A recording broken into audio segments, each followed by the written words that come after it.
Hello student, I am Sonam. Welcome back to my YouTube channel Apna Vidyalaya. आज के इस video में हम आप सभी को बताएंगे क्लास 10 हिंदी का 2025 का बिल्कुल वायरल पेपर। आज के इस वीडियो में हम आप सभी को बताने वाले और पूरे के पूरे आंसर के साथ, ठीक है, कैसे आप सभी को बोर्ड एग्जाम में आंसर लिखना है हिंदी की कॉपी में, जिससे आपको एग्जामिनर टीचर खुश होकर आपको पूरे के पूरे 70 में 70 नंबर दे। ठीक है, वो सभी तरीका लिख करके पूरा जितने भी इस पेपर में क्वेश्चन है सभी के पूरे लिखित आंसर के साथ आपको ये पेपर आज के इस वीडियो में हम आपको बताने वाले। जितने भी स्टूडेंट का 24 फरवरी को, ठीक है, हिंदी का पेपर है, वो स्टूडेंट अगर इस वीडियो को देख रहे हैं तो वो बहुत ही लकी इंसान है, क्योंकि मात्र आपको इस पेपर को अगर आप लोग तैयार कर लेते हो 24 फरवरी से पहले, ठीक है, तो आपका पूरा का पूरा हिंदी में 70 में 70 नंबर आएगा। ठीक है, पूरे के पूरे आप लोग हिंदी में 70 में 70 नंबर छाप कर आओगे, ये मेरी 100% गारंटी है। ठीक है, तो आप सभी लोग इस वीडियो को बिना स्किप के पूरा लास्ट तक देखिएगा। ये वीडियो आपके लिए बहुत ही मोस्ट इंपॉर्टेंट है, जो स्टूडेंट इस बार 2025 में बोर्ड एग्जाम देंगे। ठीक है, क्योंकि ये पेपर जो है ये आपका 2025 का हिंदी का पेपर है और आपका 24 फरवरी को बिल्कुल ऐसा ही पेपर आने वाला है। ठीक है, और यहाँ पे ये जो पेपर कोड है ये बिल्कुल वायरल है, क्योंकि इसका जो कोड है वो 801 HD है। ठीक है, और ये वाला जो कोड का पेपर है हिंदी का, ये लगभग सभी जिलों में यही कोड का पेपर आता है। ठीक है, इसलिए ये बहुत ही इंपॉर्टेंट है। सबसे पहले आपको यहाँ पे अनुक्रमांक और यहाँ पे आपको अपना नाम लिखना है। ठीक है, और यहाँ पे इसमें आपको समय 3 घंटे 15 मिनट के समय मिलेंगे आपको हिंदी के पेपर में, और ये पूर्णांक 70 का रहेगा। ठीक है, जितने स्टूडेंट इस वीडियो को देख रहे पूरे 70 में 70 नंबर बिल्कुल फोड़ करके आएंगे। यहाँ पे सबसे पहले कुछ निर्देश दिए, इसको भी पढ़ लेना, बहुत ही मोस्ट इंपॉर्टेंट है। पहले की क्या है कि प्रारंभ के 15 मिनट आपको, ठीक है, ये पूरे प्रश्न पत्र पढ़ने के लिए निर्धारित है, क्योंकि 3 घंटे 15 मिनट का समय मिल रहा है, तो आप लोग इस 15 मिनट में जरूर इस पूरे प्रश्न पत्र को पढ़िएगा। यहाँ पे खंड अ है जिसमें बहुविकल्पी क्वेश्चन है। पहला क्वेश्चन है, और ये देखिए पेपर जो है हम आपको बता दें कि आप सभी लोग इसको बहुत ही ध्यान से समझिएगा।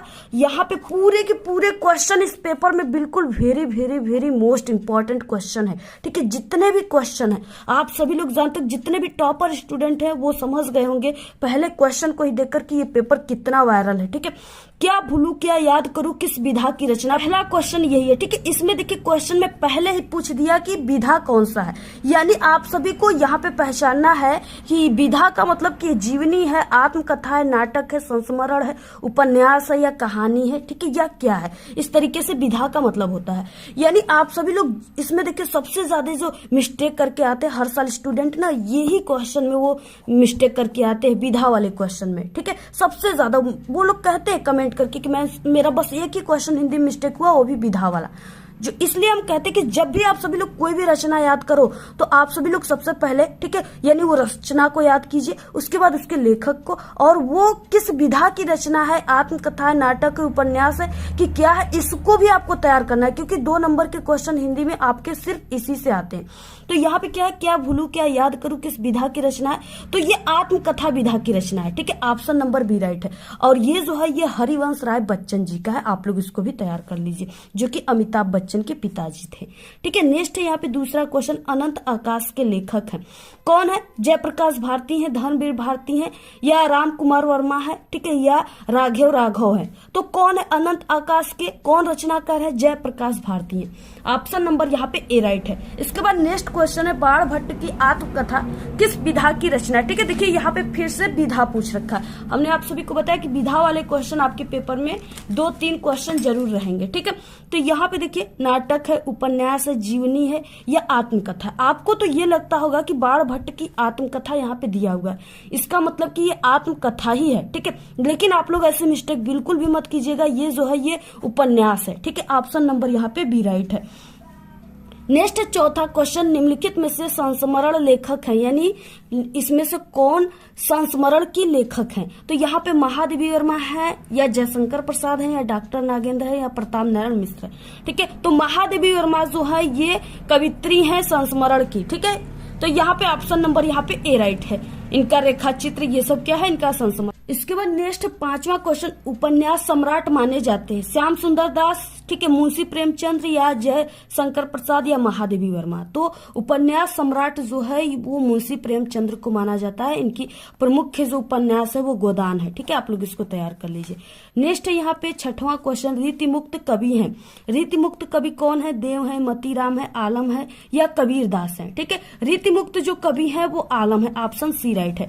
गागर में सागर भरना सूक्ति किस कवि के लिए प्रसिद्ध है? यानी ऐसे कौन से कवि थे जो अपने रचनाओं से, अपने छंदों से, ठीक है, वो गागर में सागर भर देते थे। तो कौन है वो? बिहारी थे। बिहारी की क्या करता था, यानी छोटी सी ही इनकी छंद थी, रचनाएं वो थे। ठीक है, दोहे थे जिससे ये अपने छोटे से दोहे में इतनी अच्छी बातें कहते थे कि गागर में सागर भर देते थे। ठीक है, तरीके से ऑप्शन डी राइट है। नेक्स्ट है दीप शिखा, रचना है पंत जी का, ठीक है, जिनका पूरा नाम सुमित्रा नंदन पंत है। जयशंकर प्रसाद जी का है या महादेवी वर्मा जी का है या निराला है, जिनका पूरा नाम सूर्यकांत त्रिपाठी निराला है। ठीक है, तो यहाँ पे दीप शिखा, यामा, ठीक है, सांद गीत, ये सब किसकी रचना है? ये सब महादेवी वर्मा की रचना, ऑप्शन सी राइट है। प्रेम वाटिका के लेखक हैं, ठीक है, रसखान है, मोतीराम है, केशव दास है या भूषण है।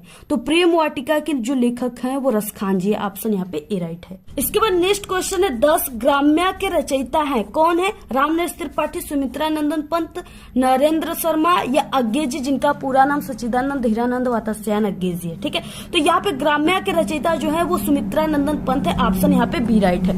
नेक्स्ट क्वेश्चन देखिए क्या है, विकृत वेशभूषा, यानी किसी का बेकार जो वेशभूषा होता है, जैसे कोई जोकर की तरह अपना वेशभूषा बना लिया, ठीक है, या कोई पागल की तरह अपना वेशभूषा बना लिया, यानी इस तरीके से विकृत वेशभूषा, यानी बिगड़ा हुआ वेशभूषा, आकार, चेष्टाएं, ठीक है, किस रस का आलंबन विभाव है, यानी इसमें ऐसे जो विकृत वेशभूषा है उसको देख करके आपके मन में क्या उत्पन्न होता है। ठीक है, आप लोग जोकर को देखकर कैसा महसूस करते हो? आप लोग रोते हो? रोते नहीं ना हो, हंसते हो ना आपको, यानी आपको आनंद की प्राप्ति होती है। ठीक है, आप सभी को, यानी आप लोग मुस्कुराते हो, हंसते हो, तो उसमें क्या हो जाएगा, यानी हास रस।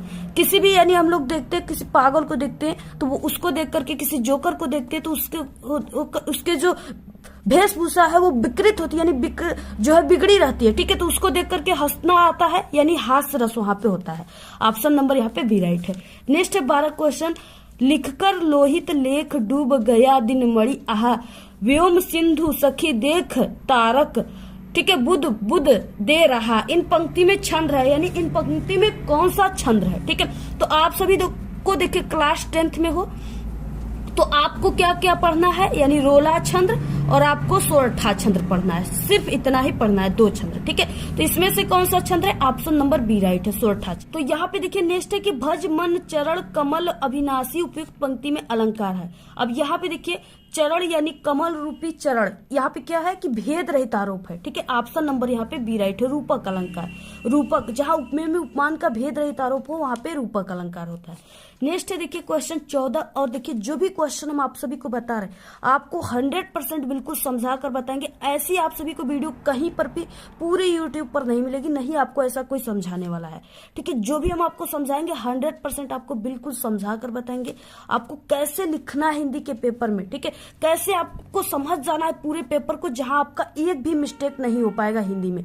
और आप सभी लोग कहते हैं कि मैम मुझे हिंदी में टाइम नहीं मिला, मेरा 1 क्वेश्चन, ठीक है, 2 क्वेश्चन 3 क्वेश्चन छूट गया ना, तो यहाँ पे हम आप सभी को ये भी बताएंगे कि आपको कैसे हिंदी के पेपर में टाइम को मैनेज करना है। ठीक है, कैसे आपको लिखना है, कितना लिखना है, जिससे आप सभी लोग पूरे 3 घंटे 15 मिनट में, यानी आप सभी लोग पूरे के पूरे क्वेश्चन को आप लोग करके आओगे, अटेम्प्ट करके आओगे। ठीक है, तो यहाँ पे हम आप सभी को बहुत ही अच्छे तरीके से बताने वाले हैं। तो यहाँ पे देखिए 14 क्वेश्चन है, अमोल शब्द में उपसर्ग है। यहाँ पे उपसर्ग पूछ रखा है, शब्द है अमोल। ठीक है, यानी उपसर्ग का मतलब ये जो शब्द दिया है इसके आगे लगने वाला शब्द कौन सा है? अ लगा है। ठीक है, अ में मोल जोड़ दिए तो ये अमोल बन गया। तो यहाँ पे आगे लगने वाले शब्द को ही उपसर्ग कहते हैं, ऑप्शन नंबर बी राइट है, अ लगा हुआ है। नेक्स्ट है तस्मे, तद शब्द के किस विभक्ति और वचन से संबंधित रूप है? ठीक है, यानी किसके संबंधित रूप है, यानी तृतीया बहुवचन है या चतुर्थी एकवचन है। ठीक है, या द्वितीय द्विवचन है या पंचमी एकवचन है। तो यहाँ पे तस्मे जो है ये चतुर्थी, यानी ऐसे आ गया, यानी इस तरीके से ए की मात्रा आ गया ना, तो आपको समझ जाना है कि ये चतुर्थी का एक वचन है। ठीक है, आप सभी को ये ट्रिक, हम आप सभी को, अगर आप लोग इसको ट्रिक से याद करना चाहते हो तो हमारे चैनल पे एक ऐसी ट्रिक है ना जिससे आप सभी लोग 1000 प्लस विभक्ति और वचन को याद कर सकते हो, और कभी भी आपका मिस्टेक नहीं होगा अगर आप लोग उस ट्रिक को याद कर लेते हो तब। ठीक है, यहाँ पे हमने ट्रिक से ही आप सभी को बताया इसको कि ये ऑप्शन नंबर बी राइट है। तो वो ट्रिक को अगर आप लोग देखना चाहते हो तो हमारे चैनल पे वो वीडियो है। ठीक है, आप लोग को यूट्यूब पर सर्च करना है विभक्ति पहचानने की ट्रिक, और हमारे चैनल का नाम भी साथ में लेकर के सर्च करना है अपना विद्यालय। ठीक है, तो वहां पे हमारी वीडियोज आ जाएंगी, वहां से आप लोग देख सकते हो। आप लोग उसको जरूर देख लीजिएगा, आपके लिए बहुत ही हेल्पफुल होगा। ठीक है, नेक्स्ट है 16 क्वेश्चन, तन मन धन में कौन सा समास है। देखिए समास पूछ रखा है तन मन, यानी यहाँ पे आप लोग ऐसे लिख सकते हो तन और मन। ठीक है, और यहाँ पे आप लोग लिख सकते हो मन और धन। अब यहाँ पे क्या हो गया, ये तन और मन में और शब्द का लोप हो गया, मन और धन में और शब्द का लोप हो गया। ठीक है, जहां पर भी और शब्द का लोप होता है, जैसे भाई और बहन, ठीक है, और इस तरीके से माता और पिता, इस तरीके से जहां पर भी और शब्द के लोप, यानी दो शब्दों के बीच में और शब्द का अगर लोप हो तो आपको बिना सोचे समझे द्वंद्व समास पे, ठीक है, यानी आप यहाँ पे द्वंद्व समास पे आपको टिक मार के आ जाना है, 100% आपका राइट हो जाएगा। नेक्स्ट 17 क्वेश्चन, कामदेव का पर्यायवाची है।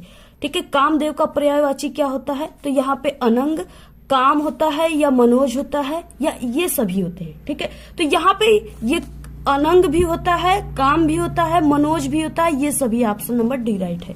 नेक्स्ट क्वेश्चन है 18, माता जी ने प्रकाश को बाजार भेजा। ठीक है, वाक्य में उद्देश्य है, ये न्यू क्वेश्चन आपके पेपर में हिंदी में के इस बार दिए जाएंगे। ठीक है, तो यहाँ पे देखिए क्या हो जाएगा, यानी माता जी ने प्रकाश को बाजार भेजा, वाक्य में उद्देश्य है, कौन भेजा, माता जी। तो यहाँ पे क्या है, ऑप्शन नंबर ए राइट है। ठीक है, माता जी ने। इसके बाद नेक्स्ट देखिए 19 क्वेश्चन क्या है, क्रिया का लिंग वचन पुरुष कर्म के अनुसार होने पर वाच्य होता है। यानी जब क्रिया का लिंग, ठीक है, वचन पुरुष ये सब कर्म के अनुसार जब होता है तो ये क्या हो जाता है, ये क्रमवाच्य हो जाता है। ठीक है, क्या हो जाता है, क्रमवाच्य। ऑप्शन नंबर सी राइट है। नेक्स्ट 20 क्वेश्चन है, आज भी भारत में अनेक अभिमन्यु है। ठीक है, रेखांकित पद का परिचय। तो यहाँ पे देखिए आज भी भारत में अनेक अभिमन्यु है, यानी यहाँ पे क्या हो गया, यहाँ पे जातिवाचक संज्ञा हो गया। ठीक है, यानी यहाँ पे भारत में एक स्थान का बात कहा गया है, तो यहाँ पे जातिवाचक संज्ञा, और ये पुल्लिंग है। ठीक है, और यानी पुल्लिंग है। इसके बाद ये अनेक, अनेक यानी बहुवचन हो गया यहाँ पे। ठीक है, बहुवचन और कर्म कारक, यानी कर्म से ही लोग अभिमन्यु होते हैं, तो यहाँ पे कर्म कारक। तो यहाँ पे क्या हो गया, ऑप्शन बी राइट। ठीक है, ये तो थे 20 ऑब्जेक्टिव क्वेश्चन। इसके बाद देखिए खंड ब आ गया वर्णनात्मक प्रश्न। ठीक है, इसमें आप सभी को इसका आंसर कैसे लिखना है, सबसे पहले जो इम्पोर्टेंट है ये देखिए, आपको ये जो हम गद्यांश बता रहे हैं ना, ये वेरी वेरी मोस्ट इम्पोर्टेंट है। ये आप सभी का यानी कई सालों से बिल्कुल कंटिन्यू आ रहा है ये, और इस बार भी 100% बिल्कुल पक्का आएगा। ठीक है, निम्नलिखित यानी कि गद्यांश में से, ठीक है, किसी एक के तीनों प्रश्नों के उत्तर आप सभी को देना है। तो यहाँ पे क्या है, इस तरीके से पहला गद्यांश है और यहाँ पे दूसरा गद्यांश है, आपको दोनों में से किसी एक का देना है, जिसका आप सभी को ये तीनों क्वेश्चन के आंसर बिल्कुल अच्छे तरीके से, पाठ का नाम, लेखक का नाम याद है, आपको उसी गद्यांश के जो है प्रश्नों के उत्तर को देना है। ठीक है, ये कितने नंबर के है, ये 3 क्वेश्चन है, पर क्वेश्चन 2-2 नंबर के है। ठीक है, यानी 3 क्वेश्चन है, पर क्वेश्चन 2-2 नंबर का, 6 नंबर का टोटल ये क्वेश्चन है।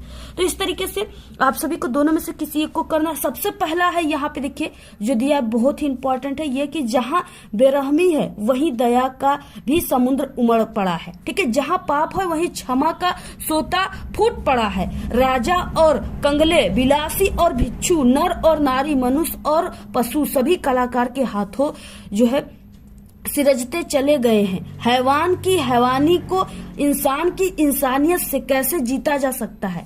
ठीक है, कोई अजंता में जाकर देखे, यानी अजंता जो है एक गुफा है, यहाँ पे इस तरीके से जो दीवारें हैं अजंता के ना, उसमें विभिन्न प्रकार के मनुष्य के, नर नारी, भिक्षु, ठीक है, अनेक प्रकार की इंसान को इंसानियत से कैसे जीता जाता है, सभी प्रकार के चित्र वहां पे बनाए गए हैं और लेख लिखे गए दीवालों पर। ठीक है, आपको भी कभी मौका मिलेगा तो जरूर जाकर देखिएगा। बुद्ध का जीवन 1000 धाराओं में होकर बहता है, जन्म से लेकर के, ठीक है, निर्वाण तक उनके जीवन की प्रधान घटनाएं कुछ ऐसे लिख दी गई हैं दीवारों पर कि आंखें अटक जाती है, हटने का नाम ही नहीं लेती। ठीक है, तो इस तरीके से यहाँ पे दिया है। अब आपको यहाँ पे देखिए कैसे इसको पहचानना है कि ये किस पार्ट से है। पहले कि आपको यहाँ पे मिल गया अजंता, ठीक है, आपको अजंता मिल गया, इस तरीके से कलाकार मिल गया, ठीक है, इस तरीके से चित्र वगैरह जैसे जो है बनाए हुए हैं, लेख लिखा गया है। आपको इसको समझ जाना है, यानी इस अजंता अगर मिल जाएगा पूरे गद्यांश में तो आपको समझ जाना है कि ये जो पाठ है, ये पाठ का नाम ही क्या है, अजंता है, ठीक है। इसको आपको ट्रिक से समझ जाना है, यानी आपको इसको पहचानना है। तो कैसे पहचानना है, आपको सबसे पहले अच्छे तरीके से गद्यांश को पढ़ना है और उसमें आपको ये ट्रिक समझना है कि इसमें अजंता दिया हुआ है, ठीक है। अगर आप सभी लोग इसको ट्रिक से समझना चाहते हो कि आपको ये जो गद्यांश है उसको देख कर ही आपको कैसे पहचानना है कि ये किस पाठ के है और इसके लेखक कौन है, तो हमारे चैनल पे वीडियो अपलोड है ट्रिक की, ठीक है, गद्यांश पहचानने की ट्रिक, उसको आप लोग यूट्यूब पर सर्च करके देख लीजिएगा, ठीक है। गद्यांश पहचानने की ट्रिक अपना विद्यालय ऐसे सर्च करोगे तो वहां पे हमारी वीडियोस आ जाएंगी। तो यहाँ पे क्या अजंता पाठ से, और इसके लेखक कौन है, डॉक्टर भगवत शरण उपाध्याय है, ठीक है। तो आपको पहला क्वेश्चन जो है, उपर्युक्त गद्यांश का संदर्भ लिखिए। आपको इस क्वेश्चन में पाठ का नाम और लेखक का नाम ही लिखना होता है, ठीक है। अब आप सभी को कैसे लिखना है, सबसे पहले कि देखिए आपको खंड ब लिखना है, ठीक है। प्रश्नोत्तर संख्या 21 है तो 21 लिख देना है। इसके बाद यहाँ पे आपको गद्यांश है तो गद लिखना है, ठीक है। जैसे एक टॉपर लिखते हैं वो तरीका हम आपको बता रहे हैं। अब यहाँ पे क्या है, आपको आगे के दो शब्द गद हेडिंग डालकर आगे के दो शब्द डैश डैश, पीछे के दो शब्द को, लास्ट के दो शब्द को लिख देना है। यहाँ पे गद जहां बेरहमी, ठीक है, और यहाँ पे डैश डैश नहीं लेती, इस तरीके से आपको लिख देना है, जिससे टीचर को यहाँ पे पहचान में आ जाता है कि दो गद्यांश दिया है तो आप लोग किस गद्यांश के उत्तर को लिखे हो, सॉल्व किए हो, ठीक है।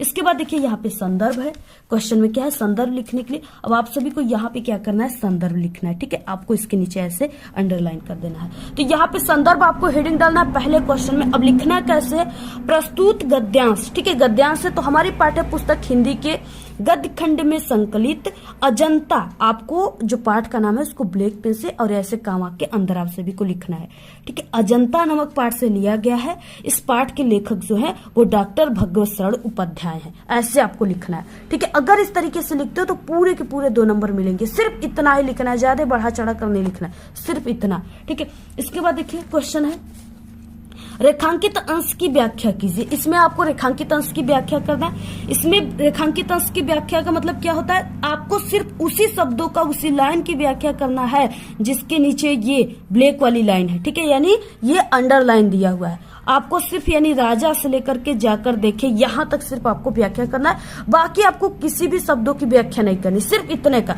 इसका मतलब ही होता है कि सिर्फ आपको इतने का व्याख्या करना है। अब आपको क्या करना है, दूसरा नंबर लिखना है, ठीक है, रेखांकित अंश की व्याख्या, ऐसे आपको हेडिंग लिखना है। इसके बाद देखिए आपको शुरुआत कैसे करना है, प्रस्तुत पंक्तियों में लेखक कहते हैं कि अजंता के दीवारों पर बने चित्र राजा, ठीक है, कंगले, भिक्षु, नर नारी, मनुष्य और पशु से संबंधित है। उनमें हैवान की हैवानियत को मनुष्य की मनुष्यता से कैसे जीता जा सकता है दर्शाया गया है, ठीक है। यानी आप सभी को देखिए क्या करना है, सिर्फ आपको रेखांकित अंश की व्याख्या 2 नंबर का है तो सिर्फ आपको 5 से 6 लाइन ही लिखना है, उससे अधिक आपको नहीं लिखना है। बहुत सारे स्टूडेंट होते हैं जो क्या करते हैं, 2 नंबर का क्वेश्चन है रेखांकित अंश की व्याख्या, वो क्या करते हैं सीधे 1.5 पेज 2 पेज, ठीक है, 1 पेज ऐसे लिखने रहते हैं। ऐसे लिखने से ही उनके जो टाइम है वो बहुत ही जल्दी समाप्त हो जाते हैं और उनके पीछे के 2-3 क्वेश्चन छूट जाते हैं। इसलिए देखिए आपको जितना क्वेश्चन हिंदी के पेपर में दिया है उसी हिसाब से आपको टाइम भी दिया हुआ है, इसलिए आपको टाइम के देखते हुए ही उस क्वेश्चन का आंसर लिखना है, ठीक है। तभी आप लोग सभी के सभी क्वेश्चन को मात्र 3 घंटे 15 मिनट में मैनेज कर पाओगे, लिख पाओगे। तो आपको सिर्फ इतना लिखना है, पूरे के पूरे 2 नंबर टीचर देंगे, 1 भी नंबर आपका नहीं काट सकते, ठीक है। इसके बाद देखिए, अब इसके बाद तीसरा क्वेश्चन है, कलाकारों ने किसके जीवन का चित्रांकन किया है। इस तीसरे क्वेश्चन जो होता है ना, इसका आंसर आपको इसी गद्यांश में ही अगर आप लोग ध्यान से ढूंढोगे तो मिल जाएगी आपको, ठीक है। आप सभी को क्या करना है, फर्स्ट लाइन से पढ़ना स्टार्ट करना है और यहाँ पे आप सभी को देखिए आपको यहाँ पे मिल जाएगा कि ये जो है बुद्ध का जीवन हजारों धाराओं में होकर बहता है, ठीक है। जन्म से लेकर के निवाड़ तक उनकी जीवन की प्रधान घटनाओं कुछ ऐसे लिख दी गई है कि आंखें अटक जाती है, हटने का नाम नहीं लेती। यहां से लेकर के, यानी बात किसके बारे में कहा गया है, ये बुद्ध के जीवन के बारे में बात कही गई, ठीक है। यहां से लेकर यहां तक आप लोग इस क्वेश्चन के आंसर में तीसरा डालकर लिख दीजिए, 2 नंबर आपका पक्का हो जाएगा। कैसे लिखना है अब देखिए थोड़ा सा हम आपको बता देते हैं। कलाकारों ने बुद्ध के जीवन की प्रधान घटनाओं का ऐसा चित्रांकन किया है कि आंखें अटक जाती है और हटने का नाम नहीं लेती है। ठीक है, यानी आपको इसी क्वेश्चन से ही आंसर बनाना है और इसके बाद जहां पर भी यानी थोड़ा बहुत आपको समझ में आ रहा है कि किसकी की गई है, तो ये बुद्ध के जीवन की गई, तो आपको थोड़ी सी इसमें से लाइन को इसमें लिख देना है। ठीक है, जैसे यहाँ पे आंखें अटक जाती है, जो यहाँ पे ये लास्ट लाइन में है, आंखें अटक जाती, हटने का नाम नहीं लेता। ठीक है, तो इस तरीके से आपको पूरा लिखना है। अगर आप लोग ऐसे लिखते हो तो पूरे के पूरे 6 नंबर आप सभी को पक्का मिल जाएंगे, एक भी नंबर आप सभी का नहीं कटेगा। ठीक है, क्योंकि हम भी पिछले कई सालों से बोर्ड एग्जाम की कॉपियां चेक करते हैं और बोर्ड की पेपर भी बनाते हैं। तो जितने भी स्टूडेंट इस तरीके से लिखते हैं उनको 100% हम पूरे के पूरे नंबर दे देते हैं, एक भी नंबर नहीं कटते हैं। ठीक है, ऐसे हम ही नहीं बल्कि सभी बोर्ड एग्जाम के कॉपी चेक करने वाले एग्जामिनर कर। अथवा में देखिए क्या है, जहां जहां हमारे नैतिक सिद्धांतों का वर्णन आया है, अहिंसा को ही उनमें मुख्य स्थान दिया गया है। अहिंसा का दूसरा नाम क्या है, दूसरा रूप जो है वो त्याग है, और हिंसा का दूसरा रूप जो है दूसरा नाम स्वार्थ है। ठीक है, जो प्राय भोग के रूप में हमारे सामने आता है, पर हमारी सभ्यता ने तो भोग भी त्याग ही से निकाला है और भोग भी त्याग में ही पाया है। श्रुति कहती है कि तेन तक्तेन, ठीक है, भुज्जी था। इसी के द्वारा हम व्यक्ति के बीच का विरोध, व्यक्ति और समाज के बीच का विरोध, ठीक है, समाज और समाज के बीच का विरोध और देश के बीच का विरोध को मिटाना चाहते हैं। हमारी सारी नैतिक चेतना इसी तत्व में ओत प्रोत है। ठीक है, यहाँ पे क्या है, आपको इसको कैसे पहचाना है। अगर आप सभी के गद्यांश में अहिंसा आ गया, ठीक है, इस तरीके से हिंसा आ गया और यहाँ पे नैतिक आ गया, तो आपको ये समझ जाना है कि ये जो है ये, और यहाँ पे देश आ गया, ठीक है, यानी इसमें देश के बारे में ही कहा गया है, तो आपको समझ जाना है कि ये जो है ये भारतीय, ठीक है, भारतीय संस्कृति, भारतीय संस्कृति नामक पाठ से लिया गया। इसके लेखक जो हैं वो डॉक्टर राजेंद्र प्रसाद हैं। ठीक, आपको ये तैयार कर लेना है, यानी ऐसे आपको तैयार कर लेना है। इसके बाद नेक्स्ट है यहाँ पे रेखांकित अंश की व्याख्या। इसमें आपको व्याख्या करना है यहां से लेकर यहां तक। इसको हमने कई बार बताया हुआ, आप लोग इससे पहले जो हम वायरल पेपर हिंदी का बता चुके हैं। ठीक है, आपको क्या करना है, टोटल आपको 10 सेट पेपर को सॉल्व करना है। ठीक है, अगर 10 सेट हिंदी के पेपर को सॉल्व कर लिए, जो हमारे चैनल पे अपलोड है, सिर्फ उसका बात कर रहे हैं। ठीक है, तो आप सभी लोग 100% मेरी गारंटी कि पूरे के पूरे हिंदी में 70 में 70 नंबर छापोगे। तो आप सभी को प्लेलिस्ट भी आप लोग कमेंट किए थे, तो हमने प्लेलिस्ट भी 10 सेट जो है इससे पहले लगभग हम यानी 7 से 8 सेट बता चुके पेपर का। आप लोग उस पेपर को जाकर के प्लेलिस्ट बनाया, वहां से देख लीजिएगा। क्लास 10th के ऑल सब्जेक्ट की, ठीक है, 10 सेट हम आपको सिर्फ पेपर बताएंगे और उसी में से आप सभी लोग मात्र उस 10 सेट पेपर को तैयार कर लिए तो पूरे के पूरे हर एक सब्जेक्ट में 70 में 70 छापोगे आप लोग। ठीक है, तो यहाँ पे क्या है, आप सभी को उसमें यानी इंपॉर्टेंट क्वेश्चन का हिंदी का प्लेलिस्ट बना है उसमें, और वायरल पेपर को देख लीजिएगा, उसमें हमने इसको कई बार सॉल्व कराया है। ठीक है, इसके बाद स्वार्थ के क्या क्या दुष्परिणाम है, तो यहाँ पे क्या, इसका आंसर आप सभी को इसी में मिल जाएगा, आप लोग देख लीजिएगा। ठीक है, ढूंढ लीजिएगा। अब यहाँ से देखिए खंड अ है जिसमें बहुविकल्पी क्वेश्चन, यहाँ से क्वेश्चन स्टार्ट होते हैं। सबसे पहला क्वेश्चन है, हंस पत्रिका के संपादक कौन है। ठीक है, बहुत इंपॉर्टेंट क्वेश्चन है ये। तो इसमें 4 ऑप्शन दिए, पहला है मुंशी प्रेमचंद, दूसरा जयशंकर प्रसाद, महादेवी वर्मा, आचार्य रामचंद्र शुक्ल। ठीक है, तो हंस पत्रिका के संपादक जो है वो मुंशी प्रेमचंद है, ऑप्शन नंबर ए राइट है। अगला क्वेश्चन यहाँ पे आ गया कि कलम का सिपाही के रचनाकार, बहुत इंपॉर्टेंट है, पक्का इस बार पेपर में आने वाला है। ठीक है, तो कलम का सिपाही के रचनाकार या लेखक कौन है, तो यहाँ पे पहला ऑप्शन है अमृत राय, दूसरा प्रेमचंद, हजारी प्रसाद द्विवेदी और हरिवंश राय बच्चन। ठीक है, तो कलम का सिपाही जो है ये जीवनी विधा की रचना और इसके लेखक जो है वो अमृत राय है, ऑप्शन नंबर ए राइट है। 22 क्वेश्चन क्या है, निम्नलिखित किसी एक पद्यांश पे आधारित दिए गए प्रश्नों के उत्तर देना है आपको। ठीक है, यहाँ पे क्या दिया हुआ है, पहला दिया है और अथवा करके दूसरा दिया हुआ है। पहले मानुष हो तो वही रसखानी, अब देखिए रसखानी आ गया, पहले ही आप लोग पहचान जिए कि इसके कवि मिल गए आपको, कौन है, रसखान जी हैं। ठीक है, तो मानुष हो तो वही रसखानी, बसो ब्रज गोकुल गांव के ग्वारन, जो पशु हो तो कहाँ बस मेरो, चरो नित नंद की धेनु। ठीक है, मझारन पाहन हो तो वही गिरी को, जो धर्यो कर तत्र पुरंदर धारण, ठीक है, जो खगहो तो बसेरो करो, मिली कलिंदी कुल कंदम्ब की डारण, ठीक है। इस तरीके से यहाँ पे दिया हुआ है। देखिए बहुत ही इंपॉर्टेंट है आप सभी को, यानी कैसे लिखना है। सबसे पहले कि आप सभी को यहाँ पे क्या करना है, प्रश्नोत्तर संख्या 22 लिख देना है। पद आप सभी को हेडिंग डालना है, उसमें आपको आगे के 2 वर्ड, यहाँ पे आगे के 2 वर्ड मानुष हो, उसके बाद की डारण, ठीक है, मानुष हो डैश डैश डारण, आपको ऐसे लिख देना है। आगे के 2 वर्ड और लास्ट के 2 वर्ड डैश डैश करके। पहला में आपको संदर्भ लिखना है, ठीक है। संदर्भ में आप सभी को, यानी सबसे पहले हमने आपको बता दिया कि ये रसखान के द्वारा लिखा गया। तो प्रस्तुत पद्यांश हमारी पाठ्य पुस्तक, ठीक है, पद्यांश है, तो आपको पद्यांश लिखना है, ठीक है। हिंदी काव्य खंड या आप लोग पद खंड में संकलित लिख सकते हो, ठीक है। और जो भी है यानी यहाँ पे समय पाठ से लिया गया, तो आपको यहाँ पे कामा के अंदर आप सभी को ऐसे लिखना है और ब्लैक पेन से लिखना है। नमक पाठ से लिया गया है। इस पाठ के रचयिता जो है, कवि जो है वो रसखान जी है। इसके बाद देखिए इसमें क्वेश्चन क्या है, नेक्स्ट है कि रेखांकित अंश की व्याख्या, यानी यहां से यहां तक सिर्फ आपको व्याख्या करना है। क्या हो जाएगा, रेखांकित अंश की व्याख्या। प्रस्तुत पंक्ति में कवि श्री कृष्ण के, यहाँ पे क्या है, श्री कृष्ण के बारे में बात कही गई है, यानी श्री कृष्ण के लीलाओं का वर्णन किया गया, ठीक है। प्रस्तुत पंक्ति में कवि कहते हैं कि श्री कृष्ण के अनन्य भक्त कवि रसखान, यानी जो रसखान जी है वो श्री कृष्ण के बहुत ही अनन्य भक्त हैं, ठीक है, बहुत ही अधिक भक्त हैं। रसखान कहते हैं कि हे ईश्वर, यदि मैं अगले जन्म में मनुष्य बनूं तो, यानी मनुष्य का जन्म अगर मैं लूं तो गोकुल में निवास करूं, यदि पशु बनूं और मेरे बस की बात हो तो मैं ब्रज के गोकुल में निवास करूं, यदि पशु बनूं और, ठीक है, यानी मेरा बस की बात हो तो मैं नित्य प्रति नंदन के गायों के बीच चरूं, ठीक है, बीच चरा करूं, यानी इस तरीके से यहाँ पे कहा गया है।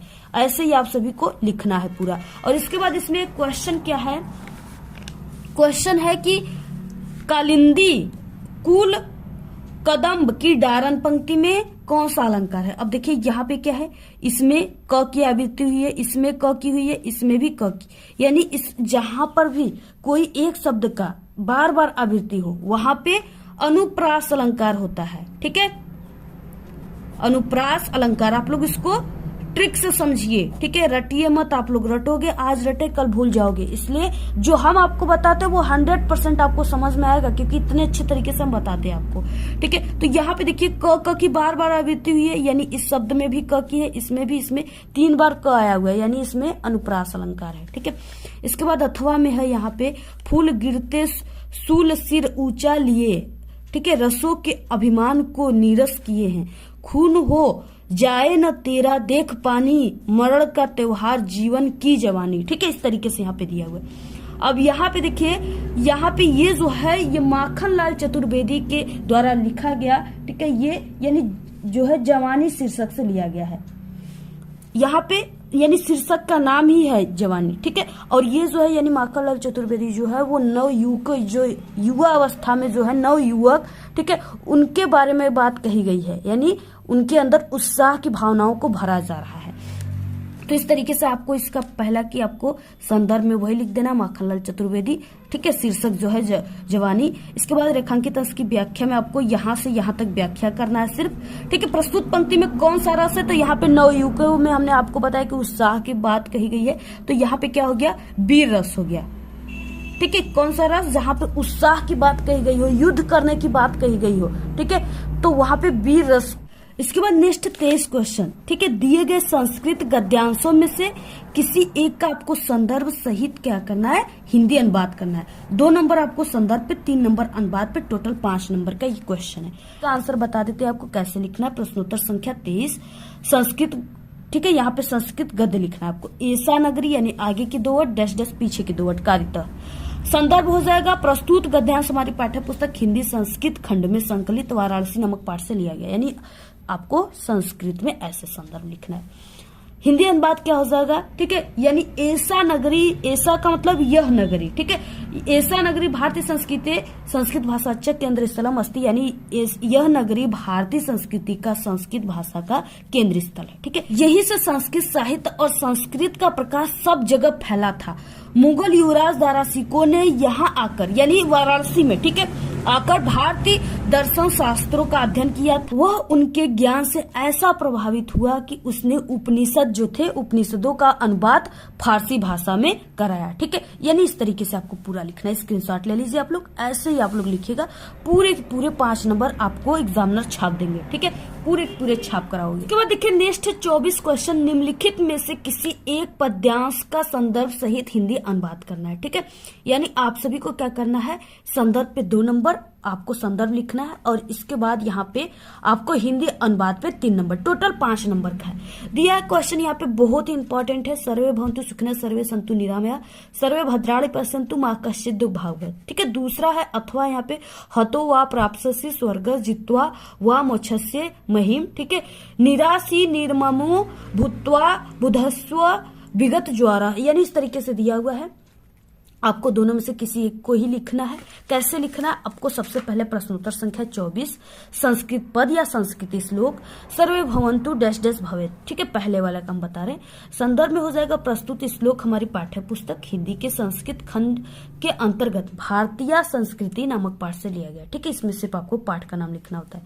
हिंदी अनुवाद क्या हो जाएगा, सर्वे भवन्तु सुखिनः, यानी सभी लोग सुखी हो। ठीक है, और इसके बाद सर्वे सन्तु निरामया, यानी सभी लोग क्या हो, निरोग हो। ठीक है, किसी को कोई रोग से पीड़ित न हो। ठीक है, बिल्कुल निरोग हो। और इसके बाद सर्वे भद्राणि पश्यन्तु, पश्यन्तु का मतलब देखना होता है, भद्राणि का मतलब कल्याण होता है। ठीक है, सब कल्याण को देखे। और इसके बाद माँ कश्चित् दुःखभाग् भवेत्, यानी कोई भी दुखी न हो, अर्थात सभी के कल्याण की कामना इस पंक्ति में कही गई है। ऐसे आपको पूरा लिखना है। स्क्रीनशॉट ले लीजिए आप लोग, ये बहुत ही इंपॉर्टेंट है। 25 क्वेश्चन क्या है, 25 क्वेश्चन में कि अपनी पठित खंड काव्य के आधार पे निम्नलिखित प्रश्नों में से किसी एक का उत्तर आप सभी को देना है। ठीक है, 3 नंबर का है। आप सभी का ये जो है क्वेश्चन ये जिला के हिसाब से होता है, यानी जिला वाइज होता है। ठीक है, आप सभी लोग यानी जिस जिले के हो सिर्फ आपको उसी जिले के अनुसार किसी एक खंड का आपको याद करके जाना है। और 3 नंबर का है, आप सभी को यानी 2 से 2.5 पेज आपको लिखना है। ठीक है, अब यहाँ पे क्या है, आपको ये नहीं कि सभी का लिखना है, किसी एक का आपको तैयार करना है। जैसे क का पहला और दूसरा दिया है तो आपको इसमें से किसी एक को ही लिखना है। ये आपके जिला के हिसाब से ही होता है। ठीक है, आप लोग को अगर नहीं पता है कि कौन सा आपको पढ़ना है तो आप लोग इसको क्वेश्चन बैंक आपके पास है तो वहां से भी आप लोग इसको देख सकते हो कि आप लोग किस जिले के हो और आपको कौन से खंड का पढ़ना है। ठीक है, या आपको इसको अपनी टीचर से भी आप लोग संपर्क कर सकते हो। और हमारे चैनल पे एक वीडियो भी बनी हुई है, आपको यानी किस जिले के स्टूडेंट को कौन सा खंड का पढ़ना है, याद करना है, तो आप लोग इस वीडियो को भी देख सकते हो। इसके बाद देखिए नेक्स्ट क्वेश्चन है यहाँ, जैसे यहाँ पे इसमें क्या है, क क्वेश्चन है, इसमें जय सुभाष खंडकाव्य के द्वितीय सर्ग की कथा वस्तु लिखे। ठीक है, सेकेंड है इसमें कि जय सुभाष खंडकाव्य की प्रमुख घटना का उल्लेख कीजिए। इस तरीके से दिया हुआ है। ठीक है, अब ये इसमें से आपको किसी एक के बारे में, ठीक है, जैसे तुमुल दिया है, कर्मवीर, मुक्तिदूत, ठीक है, मेवाड़ मुकुट, ज्योति जवाहर, और यहाँ पे मातृभूमि, कर्ण, अग्र पूजा, इस तरीके से कई दिया है। आपको इसमें से किसी एक के बारे में ही सिर्फ आपको लिखना है। 26 क्वेश्चन है, 26 का क, निम्नलिखित लेखकों में से किसी एक लेखक, ठीक है, एक लेखक का आपको जीवन परिचय लिखना है और उनकी एक रचनाओं का आपको उल्लेख करना है। ठीक है, यानी आपको एक रचना भी लिखना है और जीवन परिचय। आप लोग को 3 नंबर जो है जीवन परिचय पर मिलेगा और 2 नंबर रचनाओं पर मिलेगा। टोटल 5 नंबर का क्वेश्चन है। पहला है जयशंकर प्रसाद, दूसरा राजेंद्र प्रसाद, तीसरा है भगवत शरण उपाध्याय। तीनों वेरी मोस्ट इंपॉर्टेंट है। ये तीनों तैयार कर लिए तो इससे बाहर कोई भी आपका 22 फरवरी की हिंदी के पेपर में जीवन परिचय नहीं आने वाला है। ठीक है, लिखना कैसे जिससे आपको पूरे के पूरे 5 नंबर मिले, वो तरीका हम आपको बताते हैं। ठीक है, सबसे पहले की लेखक परिचय, प्रश्नोत्तर संख्या 26 का जयशंकर प्रसाद, यानी जिसके बारे में लिखना है। ठीक है, जयशंकर प्रसाद ही आप लोग बिल्कुल रट लीजिएगा, ये जरूर आएगा, कंफर्म क्वेश्चन है। इसके बाद देखिए, अगर आप लोग को 5 का 5 पूरा नंबर आप सभी को चाहिए, जैसे आप लोग बहुत सारे स्टूडेंट होते हैं जो हिंदी के पेपर में जीवन परिचय लिखते हैं। ठीक है, वो कहते हैं कि हमने अपने आप से यानी अपने तरीके से बहुत अच्छे तरीके से लिखा हुआ है, लेकिन क्या है, उनको 5 नंबर टोटल नहीं मिलते, उनको 3 नंबर या 4 नंबर मिलते हैं, पूरे नंबर उनको जीवन परिचय पर नहीं मिलते। और जो टॉपर स्टूडेंट होते हैं उनका पूरा 100 में 100 हिंदी में कैसे आ जाता है, क्योंकि उनको लिखने का जो तरीका है जीवन परिचय वो पता होता है। ठीक है, वो इस तरीके से लिखते हैं, यानी टॉपर की तरीके से आपको लिखना है तो आप लोग ऐसे लिखेगा। टॉपर स्टूडेंट ऐसे जीवन परिचय लिखते हैं बॉक्स बनाकर। ठीक है, और इस बॉक्स में आपको बिल्कुल क्लियर होगा सभी इनके पॉइंट, तभी आप लोग बॉक्स बनाइएगा। ठीक है, जैसे इसमें आपको संक्षिप्त परिचय लिखना है, नाम जिसका आप लोग लिख रहे हो जयशंकर प्रसाद, जन्म 1889, 90 भी आप लोग लिख सकते हो। ठीक है, दोनों इनका कहा जाता है। स्थान काशी वाराणसी, पिता का नाम देवी प्रसाद, माता का नाम मुन्नी देवी, रचनाएं कामयानी लहर, मृत्यु 1937 ईस्वी। यानी अगर ये आपको पॉइंट पता है, 5-6 पॉइंट है इसमें, ठीक है, 7 पॉइंट है, आपको अगर ये पॉइंट पता है सिर्फ, तो इसी से आप लोग पूरे जीवन परिचय को बना लोगे। और आपको ये पॉइंट सभी बिल्कुल सही सही याद होना चाहिए, तभी आपको बॉक्स बनाना है। अगर आपको ये सही तरीका से नहीं याद है तो आप लोग ऐसे ही नॉर्मल लिख दीजिएगा। जीवन परिचय, जयशंकर प्रसाद का जन्म काशी के एक प्रतिष्ठित वैश्य परिवार में सन 1889 ईस्वी में हुआ था। इनके पिता का नाम देवी प्रसाद तथा माता का नाम मुन्नी देवी था। बचपन में पिता की मृत्यु हो जाने के कारण जयशंकर प्रसाद की प्रारंभिक शिक्षा घर पर ही हुई। घर पर ही उन्होंने हिंदी, संस्कृत, उर्दू, फारसी भाषा का गहन अध्ययन किया। इनका बचपन तो सुख में बीता, किंतु बाद में इन्हें अत्यधिक कठिनाइयों का सामना करना पड़ा।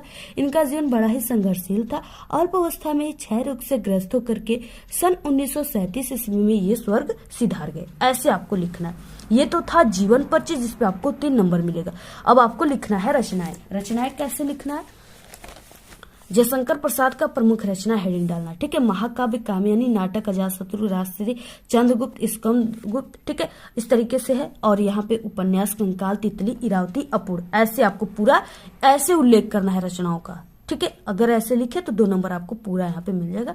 टोटल 5 नंबर मिलेंगे, एक भी नंबर नहीं कटेंगे। और इसके बाद ठीक है, राजेंद्र प्रसाद भगवत शरण उपाध्याय का हम पहले से बता चुके हैं, और भी जो वायरल पेपर उसमें भी देख सकते हो। प्लेलिस्ट भी इंपॉर्टेंट जीवन परिचय का बना हुआ है हिंदी का, उसमें भी देख सकते हो, आप लोग जरूर देख लीजिएगा।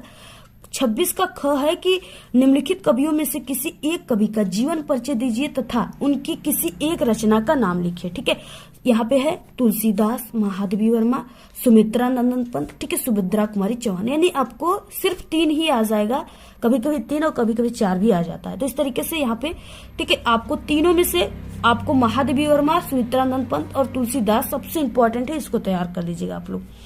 आपको ये महादेवी वर्मा और सुमित्रा नंदन पंत का हम पहले से बता चुके हैं, आप लोग हमारे चैनल पे विजिट करके देख लीजिएगा। ठीक है, और या प्लेलिस्ट में या सर्च कर लीजिएगा महादेवी वर्मा अपना विद्यालय, तो वहां पे भी यूट्यूब पर आ जाएगा। यहाँ पे हम तुलसीदास का आपको बता देते कैसे लिखना है।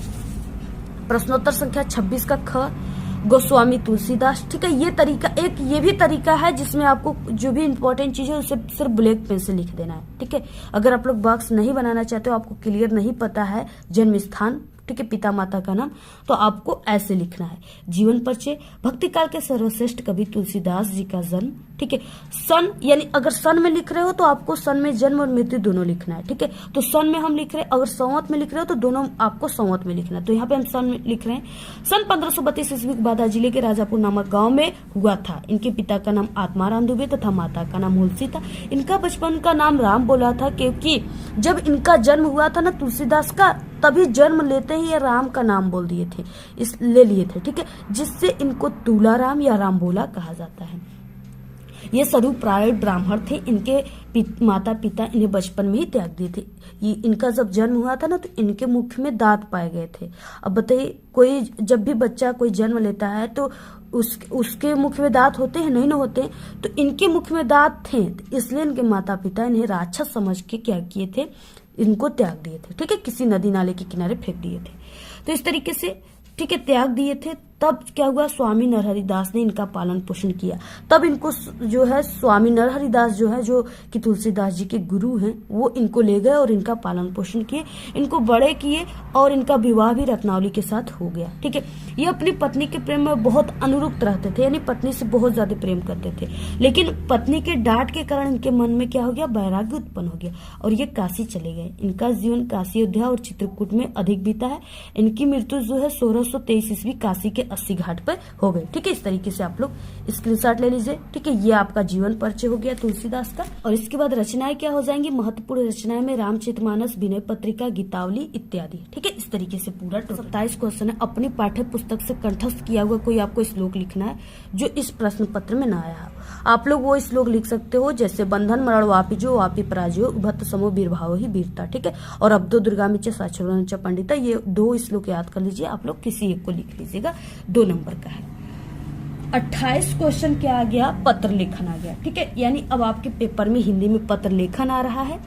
क्या है यहाँ पे, अपने मित्र को परीक्षा में प्रथम स्थान प्राप्त करने पर उसे बधाई देते हुए पत्र लिखना है। ठीक है, 4 नंबर का है। यहाँ पे अथवा है, 2 दिया है, किसी एक के बारे में लिखना है। रेलवे आरक्षण केंद्र पर आरक्षण क्लर्क के द्वारा किए गए दुर्व्यवहार के लिए मुख्य अधिकारी आरक्षण उत्तर रेलवे को शिकायती पत्र लिखना है। दोनों में से किसी एक को करना है, बहुत ही इंपॉर्टेंट है। ठीक है, ऐसे ही आपके पेपर में बोर्ड में, ठीक है, इसी तरीके से आएंगे प्रार्थना पत्र। ये मत समझिएगा आप लोग बहुत सरल आ जाएगा। ठीक है, सफाई पर आ गया, फीस माफी पर आ गया, छात्रवृत्ति पर आ गया, ऐसे नहीं आएगा, बहुत यानी टफ आता है। ठीक है, तो इस तरीके से आपको यानी इसी टाइप के आते हैं, यही आएगा। बिल्कुल तैयार कर लो आप लोग। तो देखिए यहाँ पे ये जो पत्र है ये बधाई वाला पत्र है। ठीक है, ये आप सभी लोग इस पत्र को अपने यानी प्रधानाचार्य वगैरह को नहीं दे रहे हो, अपने मित्र को दे रहे हो। तो आपको ऐसे आपको लिखना स्टार्ट करना है। ठीक है, यानी आपको सबसे पहले पता लिख देना है, जो भी पता है आप लोग यहाँ पे लिख दीजिएगा। ठीक है, यहाँ पे जैसे हमने किसी भी पते को लिख दिया, यहाँ पे प्रयागराज उत्तर प्रदेश। दिनांक है यहाँ पे, आप लोग दिनांक जिस दिन आप लोग एग्जाम दोगे वही दिनांक आप लोग यहाँ पे लिख दीजिएगा। जैसे हमने यहाँ पे 22 फरवरी 2024। प्रिय मित्र यानी जो भी मित्र है उसका आपको नाम नहीं लिखना है, यहाँ पे आप लोग उसकी जगह पर क ख ग लिख दीजिएगा। ठीक है, बोर्ड एग्जाम में नाम नहीं लिखना होता है। आपको अगर नाम लिखोगे तो आपका नंबर हो सकता है कट जाए। तो प्रिय मित्र जो भी आप लोग लिख दीजिएगा, और यहाँ पे सप्रेम नमस्ते। ठीक है, आप लोग नमस्ते कर दीजिएगा। इसके बाद तुम्हारा पत्र प्राप्त हुआ है, यानी जो भी आपका मित्र स्थान लाया हुआ है, प्रथम स्थान से पास हुआ है, ठीक है, टॉप किया है, तो उसका आपको किसी न किसी माध्यम से आपको सूचना प्राप्त होगा, तभी उसको आप लोग बधाई दे रहे हो। तो तुम्हारा पत्र प्राप्त हुआ है, यह समाचार पढ़कर अति प्रसन्न हुआ। ठीक है, यानी मुझे बहुत ज्यादा प्रसन्नता हुआ। तुमने परीक्षा में प्रथम स्थान प्राप्त किया। तुम जैसे योग्य और प्रतिभाशाली छात्र के लिए यह उचित है कि भविष्य में भी तुम सभी परीक्षाओं में प्रथम स्थान प्राप्त करते रहो। ठीक है, ये शुभकामना आप सभी लोगों के लिए भी है हमारे तरफ से। ठीक है, यही मेरी शुभकामनाएं हैं। पुनः शुभकामना एवं हार्दिक बधाई। तुम्हारा मित्र यानी आपका मित्र जो भी है उसका आपका नाम नहीं लिखना है, यहाँ पे क ख ग लिख देना है। ठीक है, इस तरीके से आपको लिखना है। पूरा स्क्रीनशॉट ले लीजिए, ऐसा ही आप सभी को लिखना है, इतना ही लिखना है, सिर्फ ज्यादा बढ़ा चढ़ा कर नहीं लिखना है। बहुत ही हिंदी में आपको जितना हो सके आपको नंबर के हिसाब से लिखना है। 4 नंबर का सिर्फ इतना लिखेगा। ठीक है, बस पूरे नंबर मिल जाएंगे। इस क्वेश्चन है, निम्नलिखित प्रश्नों में से किन्हीं 2 प्रश्नों का उत्तर आपको संस्कृत में देना है। ठीक है, 2 नंबर का क्वेश्चन है। 4 दिया है क्वेश्चन, सिर्फ 2 का देना है। ये नहीं कि आप लोग को चारों याद है तो आप लोग चारों लिखने लगे। ठीक है, आपको 2 नंबर ही मिलेंगे, इसलिए 2 को ही लिखना है। तो यहाँ पे पहला है चंद्रशेखर स्वनाम किम अकथ्यत, यानी चंद्रशेखर अपना नाम क्या बताया, तो प्रश्नोत्तर संख्या 29। पहला चंद्रशेखर, ठीक है, यानी चंद्रशेखर स्वनाम आजाद इति अकथ्यत, यानी वो अपना नाम आजाद बताएं, चंद्रशेखर आजाद जी। ठीक है, इसके बाद कुत्र मरणम मंगलम भवति, कहाँ पे मरने से जो है मंगल होता है, वाराणस्याम मरणम मंगलम भवति। ठीक है, ऐसे लिखना है। भूमे गुरुत्रा किम अस्ति, ठीक है, तो यहाँ पे माता भूमे गुरुत्वम अस्ति, इस तरीके से लिखना है। वीर केन पूज्यत वीर वीरण पूज्यत, ये तो काफी इंपॉर्टेंट है। तो आप लोग पूरा स्क्रीनशॉट ले लीजिए। ठीक है, ऐसे ही आपको लिखना है, तैयार कर लो, बहुत ही इंपॉर्टेंट है, पक्का आएगा पेपर में। 30 क्वेश्चन है यहाँ पे। निम्नलिखित विषयों में से किसी एक विषय पर आपको निबंध लिखना है। 7 नंबर का क्वेश्चन है। हिंदी का सबसे अधिक नंबर का क्वेश्चन निबंध लिखना आता है। जीवन में अनुशासन का महत्व, यानी विद्यार्थी जीवन में अनुशासन का महत्व आप लोग ऐसे भी लिख सकते हो। ठीक है, यहाँ पे।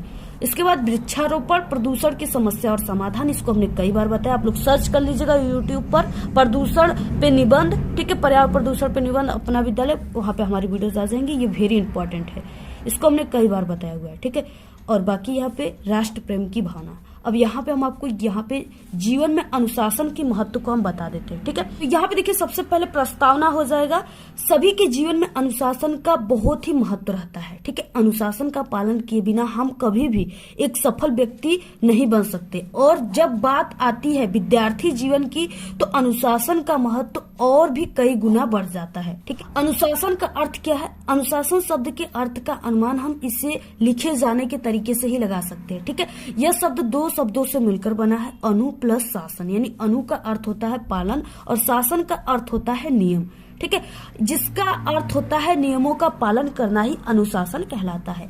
जीवन में अनुशासन का महत्व, हेडिंग डालना है नेक्स्ट, जीवन में अनुशासन का महत्व उतना ही महत्वपूर्ण है जिस प्रकार से चाय में चीनी का होना जरूरी होता है। बिना अनुशासन के मनुष्य पशु के समान होता है। ठीक है, अनुशासन मनुष्य के जीवन का अभिन्न अंग है।